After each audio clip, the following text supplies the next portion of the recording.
오늘 마가복음 11장 1절부터 11절까지 말씀을 같이 보았습니다. 우리가 아는 말씀인데 이것도 여기죠. 나귀에 예수님이 이제 타시고 예루살렘으로 들어가는 그런 장면들인데 우리가 아는 말씀입니다. 그런데 이 말씀을 한번 우리가 잘 생각해 볼 필요가 있어요. 그러니까 감람산에서 이제 주님이 제자들을 보낸단 말이에요. 그리고 데리고 오래요. 나귀를, 그죠? 근데 아무도 타보지 않은 나귀래요. 그러니까 어린 나귀 새끼다 이렇게 될 수 있죠. 근데 매여 있대요. 매여 있는데 그걸 풀어서 끌고 오너라 이렇게 이야기해요. 왜 끌고 오라 그러면 자기가 탈라고 끌고 오라 그래, 그죠? 그러면은 어디에 매여 있었다는 얘기니까 주인이 있다는 얘기, 없다는 얘기예요. 주인이 있다는 얘기예요. 그죠? 안 매여 있으면 주인이 없었을 수 있겠지. 근데 매여 있으니까 주인이 있다는 얘기예요. 주인이 있는데 풀어서 끌고 오니까 당연히 물어보죠. 왜 끌고 가냐 물어보니까 물어보는 사람이 있을 거다. 응? 그런 사람에게 뭐라고 하느냐, 주님께 쓰시려고 그런다. 그러니까 주님이 쓰시려고 그런다. 그러니까 어떤 사람을 얘기해요. 누구예요? 주님이 쓰시는데 그 주님이 예수님이죠. 그러면은 예수님이 주인 되겠다 그 말이에요. 그죠? 그 전에는 다른 주인이 있었다는 얘기죠. 그런데 예수님 풀어 끌고 오너라, 내가 주인할게, 이런 말이에요. 그러니까 나귀는 의지가 없어요. 그래서 주인이 하자는 대로 하는 거예요. 세상에 매여 있을 때는 세상 주인이 하자는 대로 하는 것이고, 예수님에게 데리고 오면 예수님이 하자는 대로 하는 거예요. 나귀 새끼가 생각해봐요. 예수님이 그 당시에 33살인데 가장 왕성할 때 힘을 가지고 있는 사람이거든요. 그러면 그 어린 나귀가 예수님을 태우고 간다. 그리고 이 감람산에서 예루살렘으로 이렇게 가신다. 그러면 한참 가야 되거든요. 거기서 감람산에서 예루살렘까지는 골짜기를 지나서 이렇게 가야 되는데 나귀가, 어린 나귀가 예수님을 태우고 간다. 쉬운 일이 아니거든요. 그런데 그거를 굳이 어린 나귀 새끼를 선택을 해서 예수님이 타가지고 가신다, 이런 이야기입니다. 여기서 우리가 성경을 잘 자세하게 보면 깊이 있는 그런 내용들이 여기에 있죠. 감람산에서 일어나는 일입니다. 감람산이 어떤 곳인가요? 예수님이 주로 기도하던 장소예요. 감람산이 올리브 기름이 있는 곳이고, 올리브 기름을 이렇게 올리브 나무에서 열매를 따가지고 이 기름을 어떻게 해야지 기름이 나와요? 틀에 넣고서 짜야 되겠죠? 예, 틀에 넣고 이렇게 기름 짜듯이 기름을 짜는, 그게 이제 감람유가 되는 것입니다. 그러니까 감람산에 감람나무가 많아서 그 감람 열매를 가지고 기름을 짠다 해서 감람유가 나오는 거거든요. 그래서 기름을 짠다 해서 겟세마네 동산이라 그럽니다. 그러니까 감람산이 겟세마네 동산이에요. 겟세마네 동산에서 예수님이 십자가 못 박혀 돌아가시기 전날 기도하시죠. 어떻게 기도해요? 땀이 핏방울이 되도록 기도하셨다. 다시 말하면 모세 혈관이 터진 거죠. 그렇게 간절히 기도했다는 말이죠. 그런 장소가 감람산이에요. 그러니까 감람산은 예수님이 평상시에 일하시다가도 가서 쉬실 때 감람산이고, 늘 기도하던 장소가 감람산이고, 돌아가시기 전에도 기도하면서 핏방울을 흘리는 그런 기도를 하는 장소가 감람산이고요. 그러니까 이 감람산은 늘 예수님과 함께 있었던 그런 장소예요. 예수님이 거기에서 주로 기도하셨다는 말은 그가 간절히 아버지께 기도했다는 말도 되고, 또 하나는 성령님 안에서 기도했다, 이렇게 볼 수가 있는 거죠. 그 감람산. 그리고 예수님은 이제 감람산에서 승천하시죠. 그러니까 감람산에서 승천하시면서 내가 이렇게 승천한 대로 그대로 올 것이다 라고 또 얘기하죠. 그렇게 하면 이렇게 올라간 대로 내가 내려올 것이다 라는 것은 다 감람산에 연결되어 있는 거예요. 감람산이 뭐 하는 데라고요? 예, 기름을 짜는 성령의 기름이 있는 곳이다. 그러니까 성령님 안에서 기도했고, 성령님 안에서 부활에 승천했고, 성령님 안에서 내려오겠다, 이런 얘기예요. 그러니까 내가 올라간 그대로 내가 내려온다라는 말은 성령님 안에서 내가 올라갔으니까 내가 성령님 안으로 내려올 것이다, 이 말이죠. 그러면 여러분이 뭘 받아요? 성령을 받죠. 그러면 예수님이 그 성령님과 함께 여러분 안에 들어가 있는 거지. 그렇죠? 예. 그렇게 오신다는 그런 말씀입니다. 물론 이제 주님이 재림하신다 이 말도 되고요. 그러니까 이런 감람산이라는 어떤 의미는 이렇게 여러 가지를 나타내 주고 있는 그런 의미예요. 특별히 어떤 의미를 우리가 생각해야 되냐면, 겟세마네라 그랬죠. 겟세마네라 그랬으니까 어떤 의미라고요? 겟세마네는 뭐 하는 곳이라고? 기름을 짜는 방앗간이라고. 그래서 감람산은 방앗간이에요. 방앗간. 그러니까 기름을 짜는 곳이다, 이런 방앗간이에요. 기름을 짜고, 성령의 기름을 짜고, 그리고 예수님은 어디에서 태어나요? 베들레헴에서 태어나요. 떡집에서 태어나요. 그죠? 그리고 감람산에 주로 계셔요. 하나님 일할 때. 그 말은 떡과 기름이 상당히 연결되어 있다는 얘기죠. 그죠?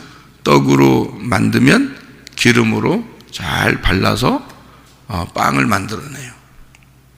그러니까 이 감람산이라고 하는 건 여러 가지 의미가 있는데, 특별히 예수님이 자기의 어떤 죽음을 늘 기억하는 장소다. 그게 감람산이죠. 그러니까 기름을 짜는 장소고, 여러분 그 참깨나 들깨나 짜려면 어떻게 돼요? 이거를 꽉 짜면요, 그 속에 있는 기름이 이렇게 툭툭 떨어져서 이렇게 나오는 게 참기름, 들기름이잖아요.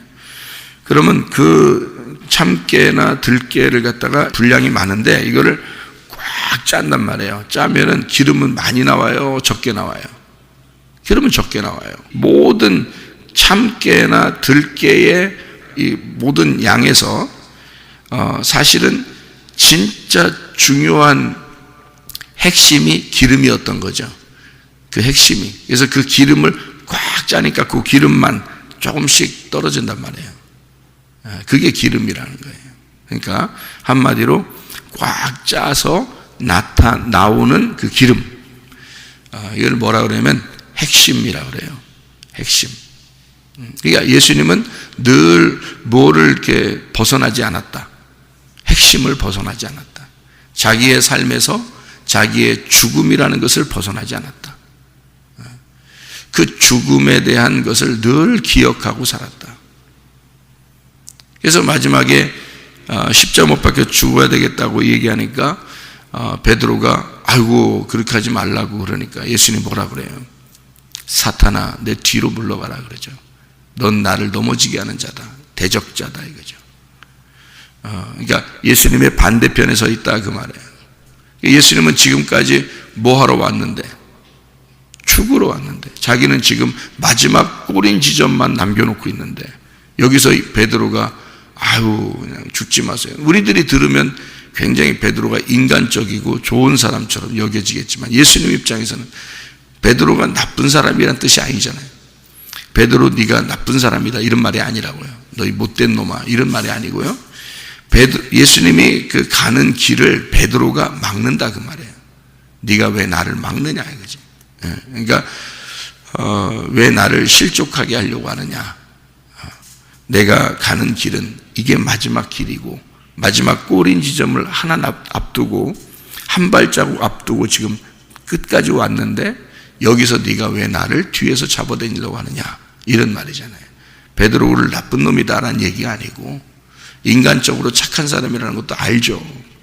베드로가 동정심에 의해서 그렇게 얘기했을 수 있으니까요.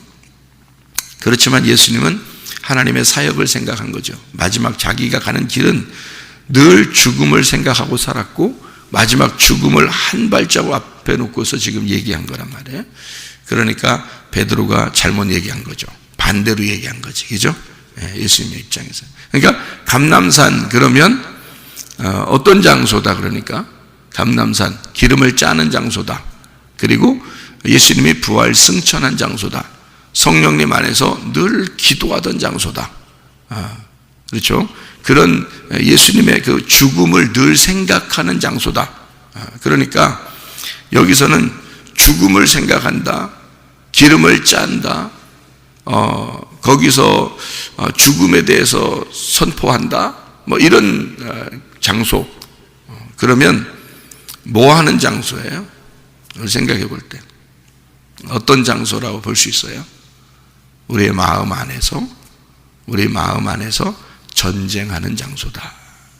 그러니까 우리의 마음, 그리고 여기서는 전쟁하는 장소다 이 말이에요. 그러니까 우리의 마음 안에서 전쟁하고 갈등하는 장소다, 이런 얘기가 되겠죠. 그렇죠? 그러면 여기에서 나귀 새끼가 나와요. 이 나귀 새끼가 나오는데 이 나귀 새끼가 주인이 있었단 말이에요. 근데 아무도 타보지 않았다. 그러니까 어린 나귀 새끼라 이거죠. 그 어린 나귀 새끼다 그러니까 죄가 하나도 없는가 보다 이렇게 생각할지 모르는데 또 그게 아니죠. 죄가 없다 해서 나귀 새끼를 갖다가 표현한 얘기가 아니고, 이런 얘기로 우리가 생각을 하면 나귀는 뭐 하는 거를 나귀라 그러냐면 짐을 실는 것을 나귀라 그래요. 성경에서 짐을 실는다. 그러니까 짐을 싣고 가는 나귀, 이렇게 할 때 나귀 이렇게 얘기하거든요. 그러니까 나귀는 우리가 좀 이렇게 성경을 보면 알 텐데, 나귀는 그냥 그대로 제사를 드릴 수가 없어요. 양이나 소는 그대로 제사를 드리죠, 갖다가. 근데 나귀는 그대로 제사를 드릴 수가 없고, 이렇게 제사를 드려야 돼요. 어떻게 제사를 드리냐면 다른 거로 대치를 해야 되는데, 나귀를 제사로 드리려고 그러면 나귀를 키우는데 필요하긴 해요, 나귀가. 왜냐하면 짐을 싣고 날라야 되니까. 뭐 양 데리고 짐 싣고 날르진 못하잖아요. 나귀를 키워야 나귀가 짐을 싣고 다니니까 그 필요한데, 엄청 필요한데, 근데 이거를 그대로 제사를 드릴 수 없으니까 양으로 대치를 해요. 그래서 양으로 바꾸어서 제사를 드린다고요, 나귀를. 그러니까 출애굽기의 34장을 보면, 저희 34장 20절 말씀에 보면, 나귀의 첫 새끼는 어린 양으로 대속할 것이요, 그렇게 하지 아니하려면 그 목을 꺾을 것이며 내 아들 중 장자는 다 대속할지며 빈손으로 내 얼굴을 보지 말지니라, 이렇게 되어 있습니다. 그러니까 나귀의 첫 새끼는 어린 양으로 대속물을 드리고, 그리고 못하면 목을 꺾어라, 이제 이런 얘기가 있어요. 그러니까 목을 꺾어서 제사를 드려야 된다, 이런 얘기예요. 하나님이 받으실 때는 그러면 목을 꺾어버려야 되는 거니까, 목이 고든 사람들 있죠. 성경에 보면 목이 고든 사람들, 목이 고든 사람들을 성경에서는 뭐라고 표현해요? 목이 곧았다 이렇게 하는 걸 뭐라고 표현해요? 목이 뻣뻣하다, 이런 얘기가, 이게 뭐 병원 가야 된다 이런 말이에요. 목이 뻣뻣하다. 뭘로 표현하려고 그래요, 성경에서는?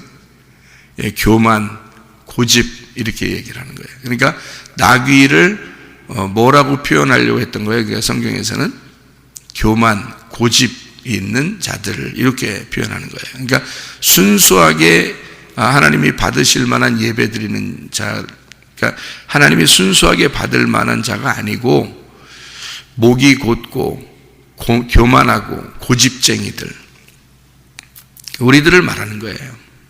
그러니까 고집 있고 교만하고 목이 뻣뻣한 자들.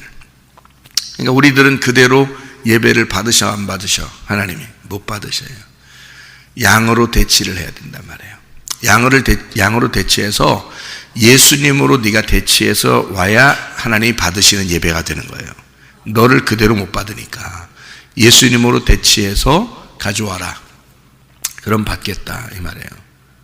그러니까 하나님은 우리를 직접 받으시는 게 아니고요, 예수님으로 대치된 우리를 받는 거예요. 그리고 만약에 그게 아니거들랑 네가 그 양처럼 그렇게 와서 예배를 드리려고 하거들랑 목을 꺾어서 겸손하게 목이 꺾여야 예배를 받으신다. 하나님이 그런 말씀이에요. 그러니까 나귀라고 하는 거는 아주 필요 불가결한 아주 중요한 거예요. 그러니까 나귀는 뭐 하는 거라고요? 주로 곡식을 운반하고 뭘 짐을 지고 이렇게 다니는 걸 나귀라고 해요. 나귀를 키웠다 그러면 누군가가 나귀를 키웠다 그러면 이 나귀는 반드시 짐을 싣고 다녀요. 그게 나귀란 말이에요. 그러니까 나귀는 짐을 싣고 다니지 않으려면 나귀로 키울 이유가 없어요. 사람들이. 왜냐하면 그거 가지고 뭐 먹으려고 하는 것도 아니고요. 그거 가지고 뭐 제사를 드리려고 하는 것도 아니고요. 그러니까 이 나귀는 짐을 싣고 다니는 데는 굉장히 필요하기 때문에 이 짐을 싣고 다니기 위해서 나귀를 키우는 거거든요. 그러면은 나귀의 그 어느 부분이 가장 중요한 거예요? 짐을 싣고 다니니까 어느 부분이 가장 중요해? 등어리가 가장 중요한 거예요. 그러니까 나귀의 등어리에 누가 타느냐 이 굉장히 중요한 거예요.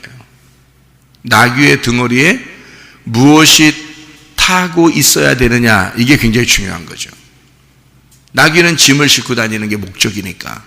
그러니까 거기에 어떤 짐이 거기에 타 있느냐 이게 중요한 거죠. 자, 감람산에는 뭐 하는 장소라고 그랬다고요? 전쟁하는 장소라 그래요. 내 마음에서 전쟁하는 장소예요. 감람산에서 여러분 그 다윗하고 압살롬 알죠? 압살롬이 반역해가지고 다윗이 도망간 장소가 감람산입니다. 그 감람산에서 일대 그 전쟁이 일어나요. 그리고 거기서 압살롬이 패배합니다. 그런데 다윗이 승리했지만 다윗이 막 엄청 울죠. 그 아들 죽음에 대해서. 그러니까 누구를 대신해서 죽은 거예요? 압살롬이? 누구를 대신해 죽은 거예요? 다윗을 대신해서 죽은 거예요.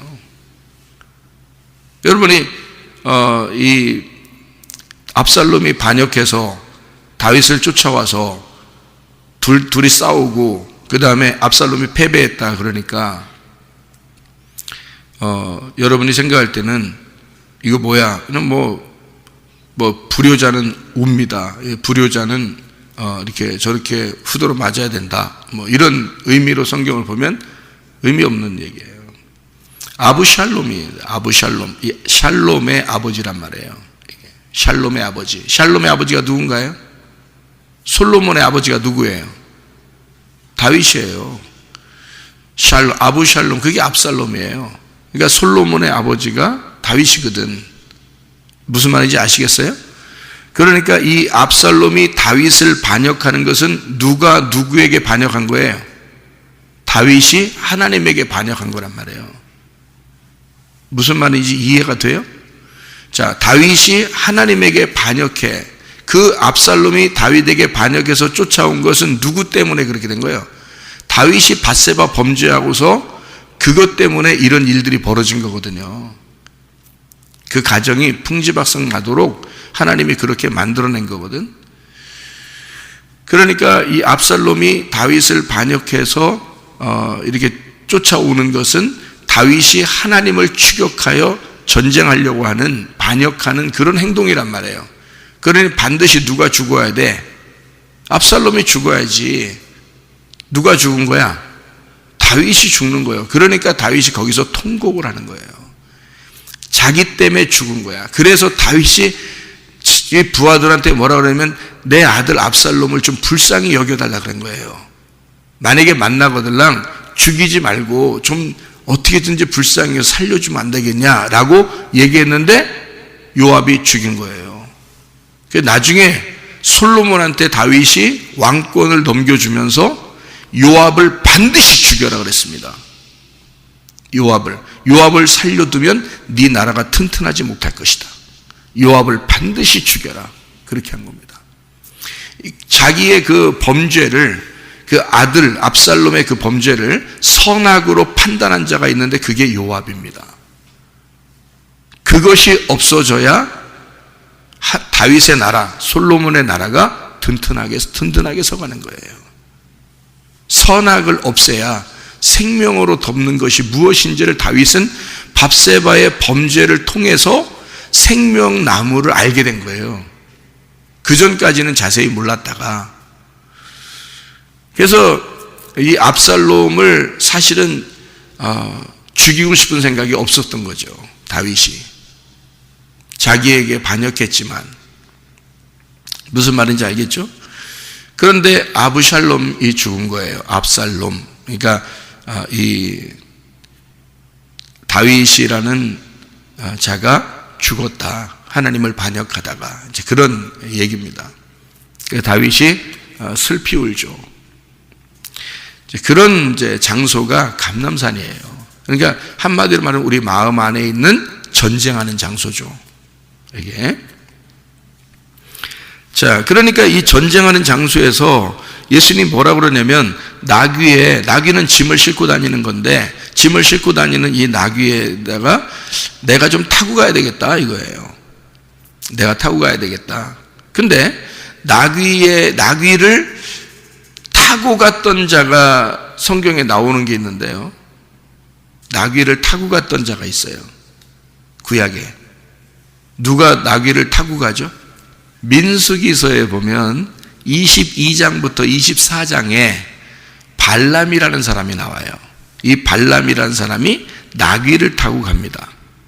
나귀를 타고 가는데 나귀가 말을 안 들어요. 그때 이제 여호와의 사자가 나타나요.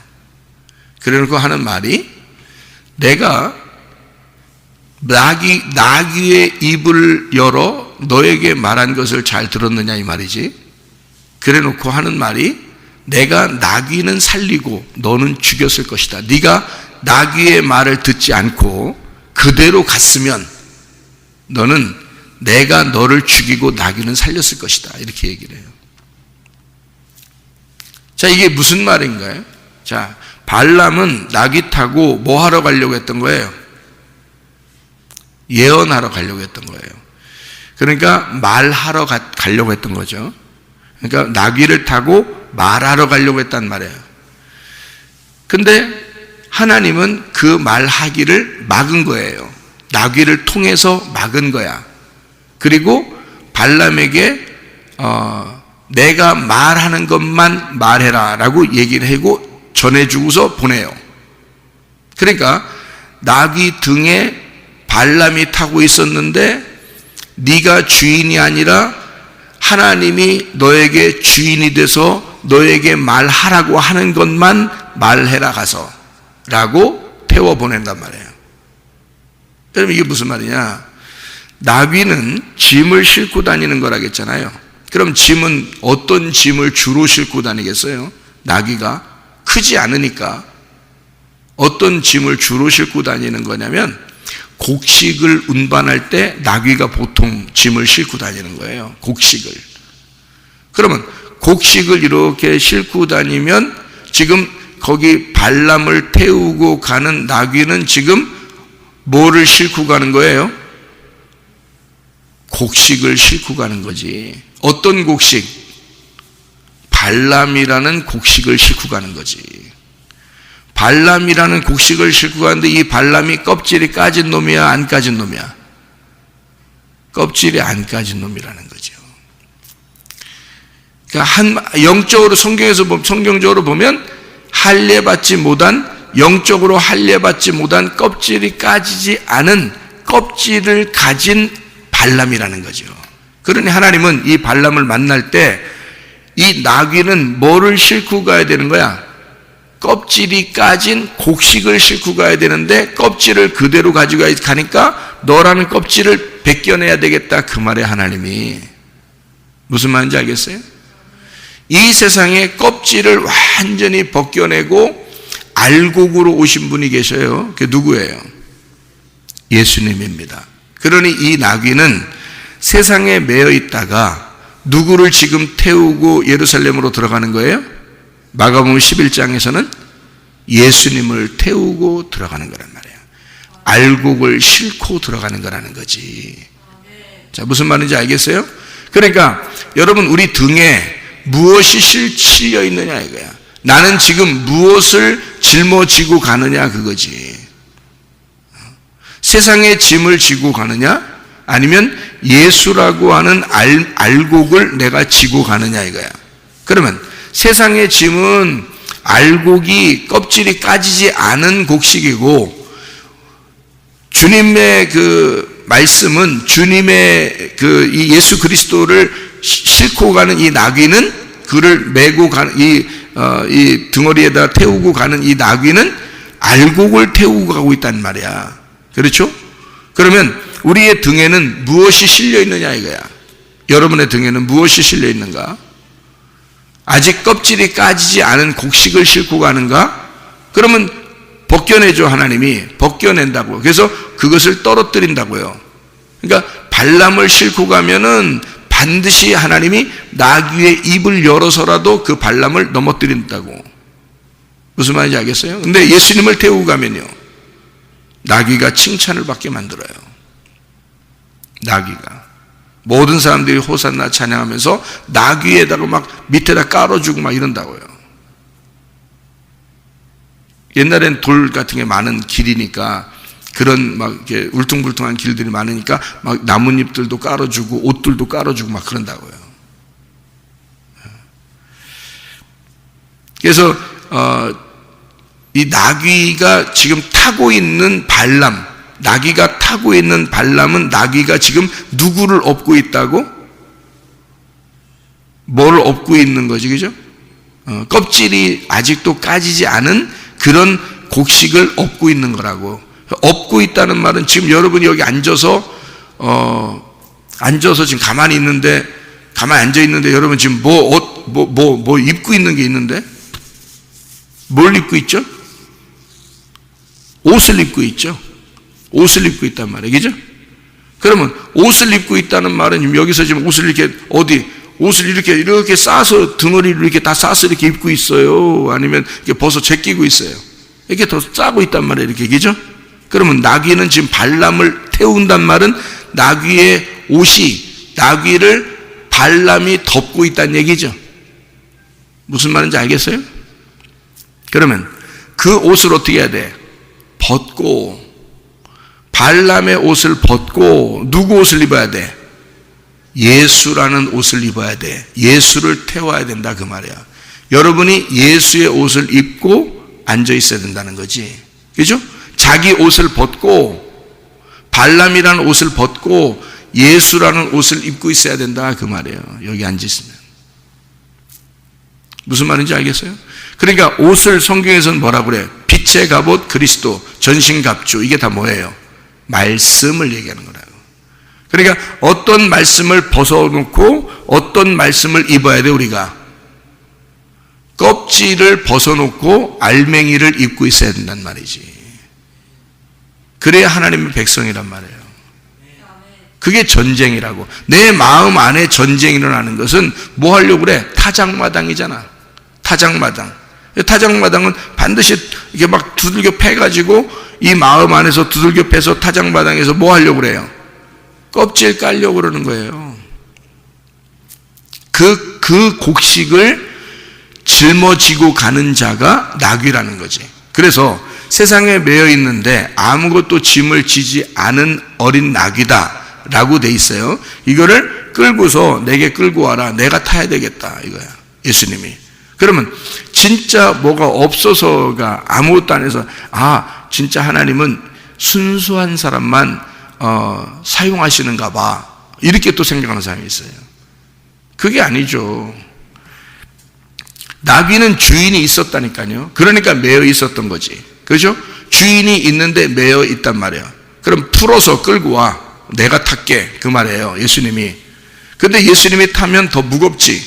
왜냐면 아직 아무것도 태워보지 않은 나귀니까. 예수님이 타면 더 무겁죠. 여러분. 자, 세상에 매여있어 여러분이 살고 있는데 예수 안 믿고 여러분이 교회 안 다니고 살면 편해요, 안 편해요? 편해요. 아무것도 등에 태운 게 없으니까. 편하지. 근데 주인이 있어. 그래서 매여 있는 거야. 매여 있으니까 자유롭질 못해. 어딘가에 매여 있는 거야. 사람들이요, 옷에 매여 있습니다. 돈에 매여 있습니다. 자식에 매여 있습니다. 이 세상이라는 것에 매여 있어. 근데 자기는 몰라. 그러니까 아무것도 태워보지 않은 거라고 얘기하려고 할 때는 성경에서는 뭘 얘기하는 거냐면 주인이 분명히 있고 매여 있는데 아무것도 태워보지 않은 어린 나귀다 이거야. 그러니까 이 어린 나귀는 이 땅에서 그걸 깨달은 자라 이 말이에요. 그걸 깨달은 자다. 내가 누군가가 주인이 나를 메어놨다는 사실을, 어떤 주인이 나를 메어놓고 있구나라는 사실을 깨달은 자다 이 말이야. 그러니까 어린 나귀, 아무 짐도 태우지 않은 나귀라 이 말이야. 다시 말하면 쉽게 얘기해서 이 세상에서 죽은 나귀라 이 말이야.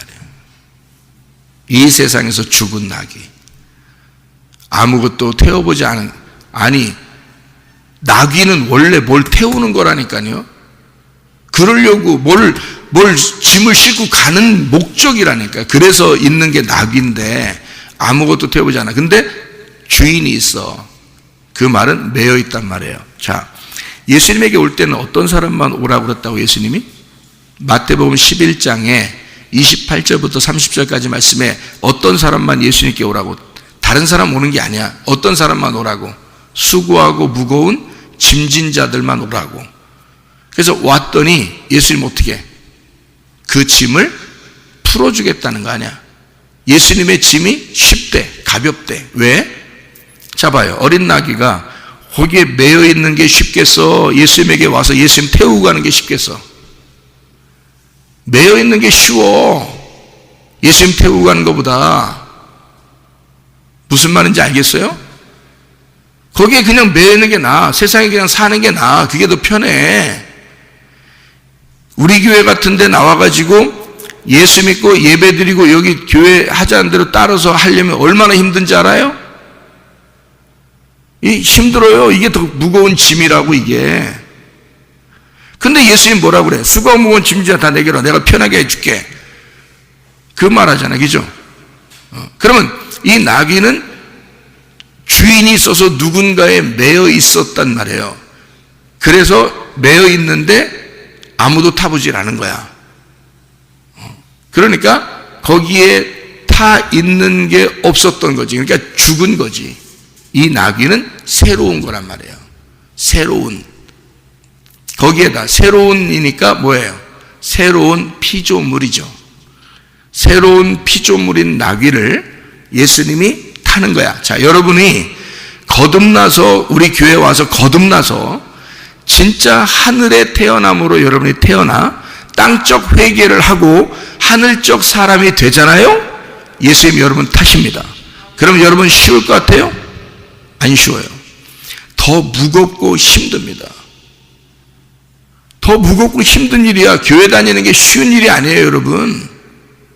더 무겁고 힘든데 예수님은 그런 사람들, 이 세상에 짐을 진 자들 오라는 거야. 자기한테. 율법에 짐을 진 자들도 오라는 거야. 자기가 타겠다는 거야. 그러면 쉽대. 어렵죠. 어린 나귀가 그걸 예수님을 태우고 있으니까 어렵죠. 어려운데 예수님은 자기가 타는 게 쉽다는 거예요. 왜 그렇다는 거예요?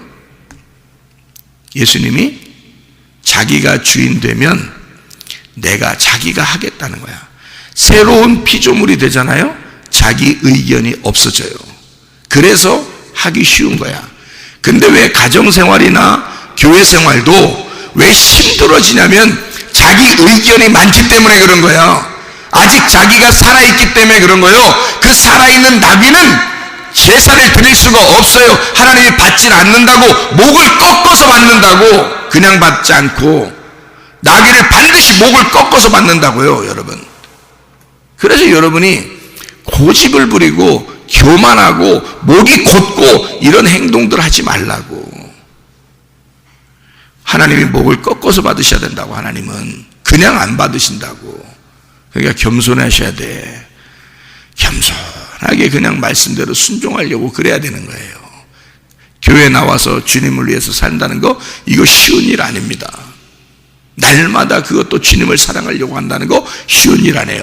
주님의 은혜가 있지 않으면, 주님의 능력이 임하지 않으면 힘든 일이라고요, 이게. 그러면 왜 주님은 수고하고 무거운 짐자 다 내게 내가 널 쉬게 하리라, 왜 그랬냐면 너 예수의 능력으로 살아, 내가 해줄게, 내 믿음으로 널 도와줄게, 그거예요. 내 믿음으로 해줄게, 내 믿음으로 널 도와줄게. 주님이 해주시니까 쉽다는 거지. 자기 힘으로 하면 쉽지 않죠. 예수님이 하시니까 쉬운 거야. 자, 우리 마음 안에는 영적 전쟁이 있습니다.